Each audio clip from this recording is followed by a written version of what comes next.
Hi, Nick Vandekar here, selling the main line with Long & Foster with Shawn DeAngelo of Prosperity Home Mortgage. And today we thought that we would touch on what makes up a consumer's credit score and how that can impact the mortgage process. Shawn, I'm going to hand over to you. Yeah, thanks, Nick. So this is a question that I get asked constantly. You know, how do I improve my credit? Or, you know, I've been tracking my credit and I don't think it's going to be good enough. You know, what might be the steps to take it forward? So all of those types of conversations normally end up into what you see here, what makes up a consumer's credit score. And we don't have to get too deep into this because it is very subjective, right? Very anecdotal. I mean, everybody's credit profile is going to look a little bit different. And you can notice if you kind of take a little peek at our slide that we have here, you notice that they're percentages, right? And some of those percentages are going to be different for every person depending on the type of accounts that they have. I will say that if we pull credit for somebody and it's a good score, normally we just say leave it alone. You know, we're not trying to like improve the score midway through the process. This is more of a overall educational as far as like how we as a mortgage company will score them. We are a little bit more strict. If you think about kind of the levels of the amount of money that you would be asking for, take a piece of furniture, an appliance, right? That's in the thousands. Auto loan, right? That'll be tens of thousands, then kick it up to a mortgage, hundreds of thousands. And there's different levels of FICO scoring models. So we're going to be one of the more strict because we're lending that much more. So that's something to keep in mind, right? If somebody approaches us and says, hey, I have a credit score of X, my next follow-up question is, you know, well, where did you pull that score from? Which we're going to get to in a second. But take a minute here, you know, do you pay your obligations on time? That's the big one, right? And by on time, and you can see the percentage there, right? 35%, that's why it's at the top. It's the most heavily weighted. What does that mean, right? And on time doesn't mean your actual due date. It means within the time span of what is considered late, and then does it get reported to the bureaus? So that's 30 days, right? So if let's say it's a credit card statement and your due date's on the 1st and you miss it, don't panic. Don't say, oh, well, I missed it. It's already been reported to the credit bureau. I'm not going to pay it. That's incorrect. You'll get hit with a late payment fee just because that's what those companies do. They want you to pay on time. They're going to penalize you for it, but it doesn't actually get reported until that late payment hits the 30th day. And then it's tiered from there. So 30-day late, 60, 90, 120. You know, the further down that line you go, the more of an impact it's going to have. But overall, late payments, that's what that's referring to. It's the most heavily weighted, the 35%. Do I have a lot of other outstanding debt? So this is, look at it like a ratio, right? How much outstanding debt do I have? What were my original balances? If you're talking about like an installment loan, like a car, or a mortgage is considered an installment loan. Essentially, installment loan is lump sum of money that's lended to you over X amount of months, right? And then you have the same payment and you eventually pay it off versus say a credit card, which is considered revolving debt. Revolving debt, think revolving door, right? Constant motion, it never stops until, you know, you stop the door until you tell it to stop, right? With credit cards, that's the more flexible and controllable of the two because you can pay it down. Right? You don't want to close it, which we'll kind of get to down further along in our little list here, but it matters, right? How much outstanding debt do I have in relation to what was the original debt or what's the max limit if you're speaking on credit cards or revolving debt. And you can see it's really close to missed payments. And if it has that much weight to it, that's normally the one where if we have several months before we have to pull credit and you're in more of a preparation stage, that's the one that we normally go after. Say, hey, pay these credit cards down. You know, it takes about a month or two for that new information to cycle to the bureaus, and then you see the score come up.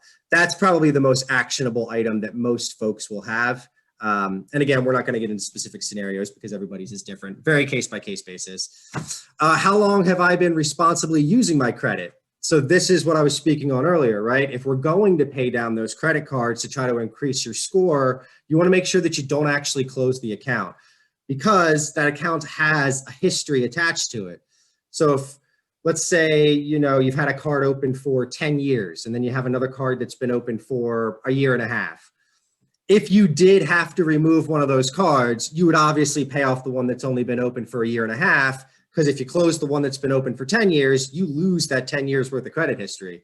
And yeah, it's only 15% of your score, but it still matters. It's still there. So that's something that, again, speaking with your loan officer or mortgage consultant early, if you're preparing and you're not right in the middle of a loan application, that's something that should be talked about.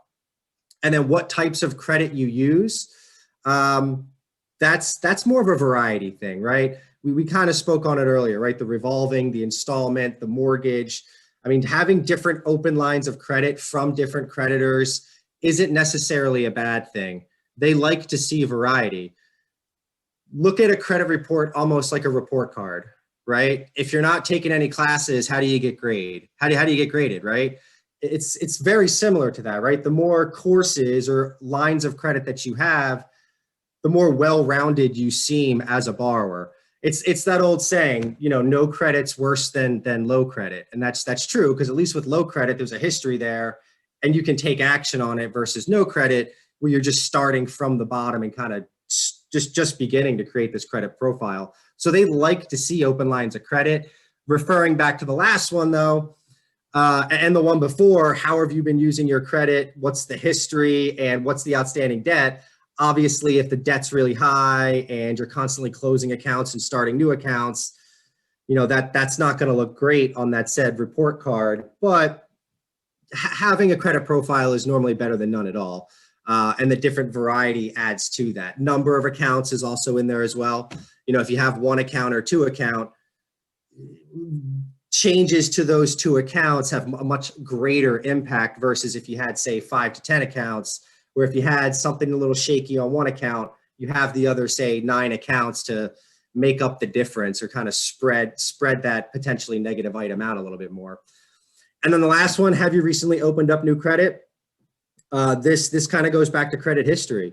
If you're opening up a new credit history is an average of all of your accounts.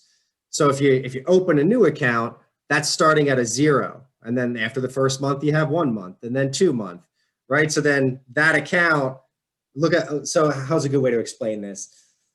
So if you have an account that's been open for, 10 years at 12 months, that's 120 months, one account divided by 120, your credit history is 120 months, right? You get to maintain that 10 years.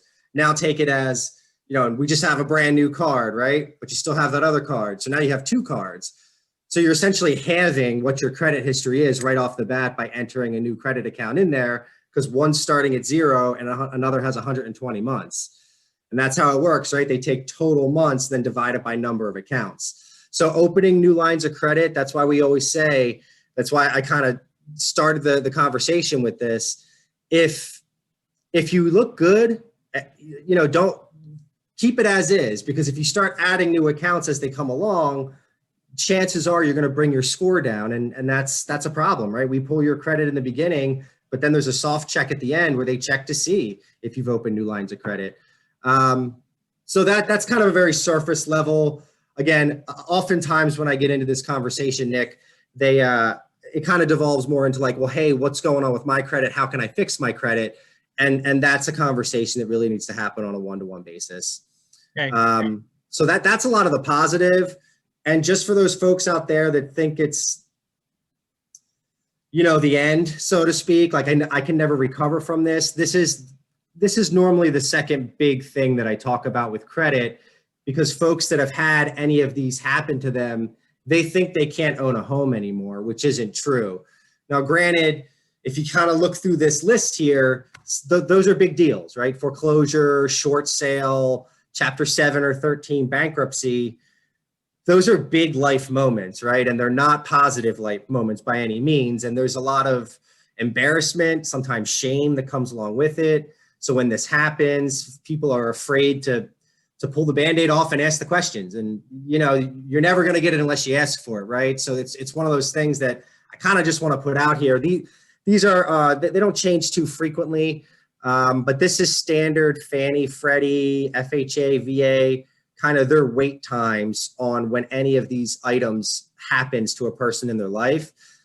Now, the big thing to remember here is a lot of these are processes that somebody goes through. It's not like, you know, on a foreclosure or short sale, which Nick, I mean, you can attest to short sales. I mean, as a realtor going through some of them, they can take months to get through this stuff. I mean, there's a lot of steps that have to happen before any of these actually get the stamp of, hey, you know, your house is foreclosed on. That's actually when this wait period starts. It's not when you start receiving the mail that you're behind or delinquent. It's when it actually goes through, or when the property gets sold. And like take a foreclosure, for example, it can eventually make its way to a sheriff's sale. In your mind, like you may think, oh, the bank now owns it, I'm done. But it's actually when that gets cleared. They call it being satisfied, right? So when the foreclosure is actually satisfied is when that start period actually begins, right? Now, there are some exceptions to some of these, but this is essentially the worst case scenario for all of these. Most of these different loan types, whether it's Fannie, Freddie, FHA, VA, USDA, Jumbo, they will have what's known as an extenuating circumstance where you might be able to reduce the wait time, but it's extremely difficult, one, for the people to even have the documentation to execute it. I mean, if it happened, you know, 5 years ago, do they still have court documents that may show that, or medical is one that is probably the most common that gets through. Some kind of medical emergency comes up, they can't work, and that then forces them to go into foreclosure or a short sale or bankruptcy. You know, unpaid medical bills is one of the leading causes of bankruptcy in our country. So, I mean, you could potentially get some of these reduced, but I'm a very conservative guy when it comes to this stuff. You have to base it off of a worst case scenario to truly plan. Right. So it's possible to shorten these times a little bit, but it's tough. It's not a common thing. And we're talking not like, oh, I broke my wrist and I couldn't perform my duty at work because I couldn't type, or I couldn't, you know, lift the tool to turn the rent. It's not like that. It would be something like, you know, and I know this may sound insensitive, but like cancer level stuff. I mean, that's kind of the level you're talking about of needing to show an underwriting department, hey, this is why I went into foreclosure or bankruptcy. But in general, this is normally what folks out there are going to have to wait for. And then just as far as what credit affects in the file, it's not just interest rate, right? I mean, we have different minimums for different types of loans. Right now, our conventional minimum's at 620. FHA is also at 620. VA is the same. Outside of Corona, the FHA, the VA, the USDA can get sub 600, but for now they're at 620. So maybe we have to update this video once we come out of Corona, whenever that ends up being. But so that's a big one, right? It's overall loan eligibility. If you have mortgage insurance, so you're putting less than 20% down, interest rate affects that. And then obviously, credit score affects mortgage insurance and also interest rate. So overall loan eligibility, mortgage insurance pricing, and interest rate are all directly affected by credit score. Okay, sounds good. If you apply for a job and they pull your credit, does that affect your credit score? If it counts as a hard pull. So if you're ever going through a job, and it's the same thing with if they do like soft checks for like cell phones and stuff like that, kind of like or like potentially like some insurances do that as well. You have to ask them, is this going to be a hard pull or not? And I don't normally see employment related stuff on there, but I do sometimes see insurance stuff on there. People shopping for insurance. The big one that I think catches a lot of people off guard is purchasing a car. That's one that a lot of folks don't realize, that if you go in there and you're not pre-approved by a local bank or a credit union, kind of like, oh, I already know what I've been pre-approved for. You know, maybe you already have a cashier's check for it. That's probably the best way to do it. If you go to the dealership and you have your credit run, sometimes those dealerships have like 4 or 5 different banks that they go through, and they're trying to get you the best rate. You'll get like 3 or 4 hard pulls in a matter of 20 minutes. Whether that's one that I really want to put out there. Just be careful, if you're shopping for big ticket items like that, it's not just, I see it more frequently with autos, but you could really apply that to any large ticket item where they offer financing like that. That's a potential. So make sure How you long ask does them. that impact the score? Because I know you'll normally see inquiries on there for our credit pool, it goes back 120 days. Okay, because we often will say to clients, if they talk to 3 or 4 different mortgage guys, it's not going to impact them every time. Correct. That's something that came from the Dodd-Frank Act. But yeah. So what you're saying is that's not the case if you go to buy a car and they shop you. That all 4 pulls can affect you. Yeah, all 4 show up. And I mean, I don't know if they changed any kind of legislation on that, but as far as I know, that's what it looks like. You know, it looks like they have 4 pulls on there, and it's a pretty, and that's something that happens in this kind of market more frequently than you would think, because you pull the original credit and maybe, you know, they lose a couple offers because they get outbid, or they realize that they want to get to another price point up to try to, you know, make it not as competitive for themselves, because it is definitely still a seller's market right now in you know, February here, 2021. So they'll take a break, and then they'll come back 6 months later and you pull credit again. And the first credit pull was, you know, mid 7s, they're in the top tier, looking good.